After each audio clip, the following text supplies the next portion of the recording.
శివపురాణం ప్రకారం పూర్వం బ్రహ్మ విష్ణువులు తమలో తాము నేను గొప్ప అంటే నేను గొప్ప అని వాదించుకున్నారు. ఈ వాదులట కాస్త వివాదంగా మారింది. దాంతో పరమేశ్వరుడే స్వయంగా రంగంలోకి దిగాలనుకున్నాడు. ఈశ్వర సంకల్పంతో ఒక పెద్ద జ్యోతిర్లింగం బ్రహ్మ విష్ణువుల మధ్య వెలిసింది. బ్రహ్మ విష్ణువులు ఇద్దరూ లింగాన్ని సమీపించారు.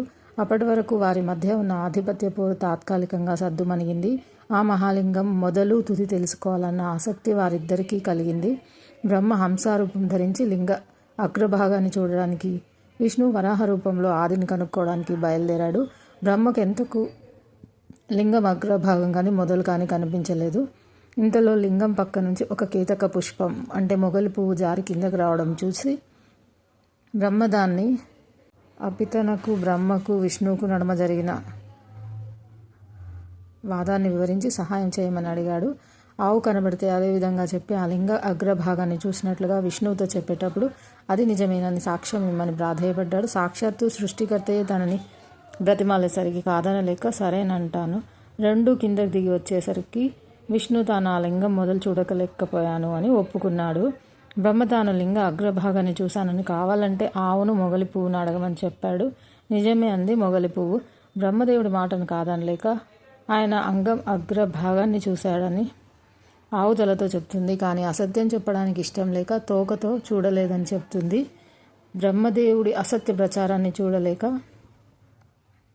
ఈశ్వరుడు ప్రత్యక్షమయ్యాడు. బ్రహ్మదేవుడు అబద్ధం చెప్పిన కారణంగా భూలోకంలో ఎచ్చటా పూజలు అందుకోవడానికి అర్హత లేకుండా శాపం ఇచ్చాడు. విష్ణువుకు ప్రజలు నిరంతరం కొలిచేటట్లు వరమొసగాడు. శివుడు ఏర్పరిచిన జ్యోతిర్లింగం అనంతమైంది. దాని నుండి వెలువడిన కిరణాలు పడిన ప్రదేశాలు 12 జ్యోతిర్లింగాలు అయ్యాయి. సాధారణంగా జ్యోతిర్లింగాలు 64, కానీ వాటిలో 12 మాత్రం అత్యంత ప్రసిద్ధమైనవిగా భావింపబడతాయి. ఈ 12 జ్యోతిర్లింగాల్లో ప్రతిదీ అచ్చట గల ప్రధాన దైవం పేరుతోనే ఉంటాయి. ప్రతిదీ ప్రత్యేకతను సంతరించుకుంటాయి. ఈ జ్యోతిర్లింగాలన్నింటిలో ప్రధాన దైవం లింగము. ఇది అనంతమైన జ్యోతిర్లింగ స్తంభంగా భావింపబడుతుంది. ఇది అనంతమైన శివతత్వానికి నిదర్శనం. ఈ జ్యోతిర్లింగాలు గుజరాత్లోని సోమనాథుడు, శ్రీశైలంలోని మల్లికార్జునుడు, ఉజ్జయిన్లోని మహాకాళేశ్వరుడు, మధ్యప్రదేశ్లోని ఓంకారేశ్వరుడు, హిమాలయాల్లోని కేదార్నాథుడు, మహారాష్ట్రలోని భీమశంకరుడు, వారణాసిలోని కాశీ విశ్వనాథుడు, మహారాష్ట్రలోని త్రయంబకేశ్వరుడు, టియోనగర్లోని వైద్యనాథుడు, ద్వారకలోని నాగేశ్వరుడు, తమిళనాడులోని రామేశ్వరుడు, ఔరంగాబాద్లోని కృష్ణేశ్వరుడు. 12 జ్యోతిర్లింగ స్తోత్రం.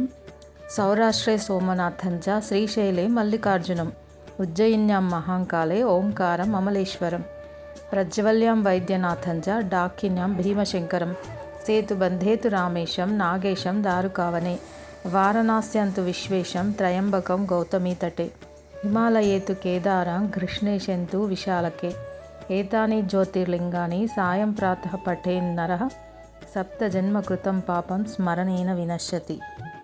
16 సార్లు ధ్వంసమైన నిలిచిన అద్భుతం, ఛేదించలేని మిస్టరీలకు నిలయం సోమనాథాలయం. సోమనాథ్ జ్యోతిర్లింగం విశిష్టత. పరమ పవిత్రమైన కార్తీక మాసంలో 12 జ్యోతిర్లింగాల గురించి చదివిన విన్న మోక్షమని పురాణాలు చెబుతున్నాయి. పురాణాల ప్రకారం 12 జ్యోతిర్లింగాల ఆలయాలను సాక్షాత్తు దేవతలే నిర్మించినట్లుగా తెలుస్తుంది. 12 జ్యోతిర్లింగాల్లో మొదటిది అత్యంత మహిమాన్వితమైన క్షేత్రమైన సోమనాథ్ జ్యోతిర్లింగం గురించి ఈ కథనంలో తెలుసుకుందాం. సౌరాష్ట్రే సోమనాథంచ. అత్యంత మహిమాన్వితమైన జ్యోతిర్లింగాల్లో మొదటిది సోమనాథ జ్యోతిర్లింగం. ఈ క్షేత్రం గుజరాత్ రాష్ట్రంలోని పశ్చిమ తీరంలో ఉంటుంది. దేశంలోని 12 జ్యోతిర్లింగాల్లో సోమనాథ్ ఆలయం ఒకటి. ఏడాది పొడవునా శివభక్తులు యాత్రికులతో కిటకిటలాడుతుండే సోమనాథ్ క్షేత్రం అద్భుతమైన శిల్ప సంపదకు నిలయం. స్థల పురాణం. శివపురాణం ప్రకారం ప్రజాపతికి 27 మంది కుమార్తెలు ఉంటారు. వీరే 27 నక్షత్రాలుగా విరాజిల్లుతున్నారు. కాగా చంద్రుడు ప్రజాపతి యొక్క 27 మంది కుమార్తెలను వివాహం చేసుకుంటాడు. కానీ చంద్రుడు వారిలో రోహిణి పట్ల మాత్రమే అచంచల ప్రేమను ప్రదర్శిస్తుంటాడు. చంద్రుడు ఒక్క రోహిణిని తప్ప మిగిలిన పుత్రికలను పట్టించుకోవడం లేదని కలత చెందిన దక్ష ప్రజాపతి చంద్రుని యొక్క కళలు క్షీణించిపోతాయని శపిస్తాడు. దాంతో కలత చెందిన చంద్రుడు రోహిణితో సహా సోమనాథ్ చేరుకొని అక్కడి స్పర్శలింగాన్ని ఎంతో నిష్ఠతో పూజ చేస్తాడు. తద్వారా శివుని అనుగ్రహాన్ని పొందిన చంద్రుడు తాను కోల్పోయిన కలలను తిరిగి పొందాడు. చంద్రునికి మరో పేరు సోముడు. ఆనాటి నుంచి చంద్రుని విన్నపం మేరకు శివుడు అక్కడ సోమనాథుడిగా భక్తులను అనుగ్రహిస్తున్నాడు. ఇందుకు కృతజ్ఞతాభావంతో చంద్రుడు శివునికి బంగారు ఆలయాన్ని నిర్మించాడు. తదనంతరం ఈ ఆలయాన్ని రావణుడు వెండితో, శ్రీకృష్ణుడు చెక్కతో, పాండవుల్లో ఒకరైన భీముడు రాతితో నిర్మించారని పురాణాల ద్వారా తెలుస్తుంది. కాలక్రమంలో ఈ జ్యోతిర్లింగం 16 సార్లు ధ్వంసమైనప్పటికీ తిరిగి జీర్ణోద్ధరణ పొందింది. ఆలయ నిర్మాణం గురించి తెలుసుకుందాం. సోమనాథ ఆలయం ఎప్పుడు నిర్మించారనే అంశంపై చరిత్రకారుల్లో భిన్నాభిప్రాయాలున్నాయి. గతంలోనే నిర్మించిన గుడిని చాళుక్యరాజులు మరింత అభివృద్ధి చేశారని, ఆలయ పరిమాణం, కొలతలు, పరిధిని మాత్రమే విస్తరించాడని చరిత్రకారులు వాదిస్తున్నారు. అయితే ఇందులో వాస్తవాలు ఇంకా రుజువు కావాల్సి ఉంది. గుర్జారా శైలిలో పునర్నిర్మాణం చేశారు. 1226 గుర్జారా శైలిలో పునర్నిర్మాణం 1226 సంవత్సరంలో మహమ్మద్ గజనీ సోమనాథ ఆలయాన్ని ధ్వంసం చేసి అక్కడ సంపద దోచుకెళ్లాడు. భారతదేశానికి స్వాతంత్రం వచ్చిన తర్వాత ఆలయ శిథిలాలు కూల్చివేసి హిందూ ఆలయ నిర్మాణ శైలి మారు గుర్జారా శైలిలో పునర్నిర్మించారు. 1951లో ఆలయ పునర్నిర్మాణం పూర్తయింది. ఇంత గొప్ప చరిత్ర ఉన్న సోమనాథ ఆలయంలో కొన్ని అంతుచిక్కని మిస్టరీలు అబ్బురపరుస్తాయి. అవేంటో తెలుసుకుందాం. సోమనాథ ఆలయంలోని శమంతకమణి అనే అద్భుత రత్నం ఉందని చెబుతారు.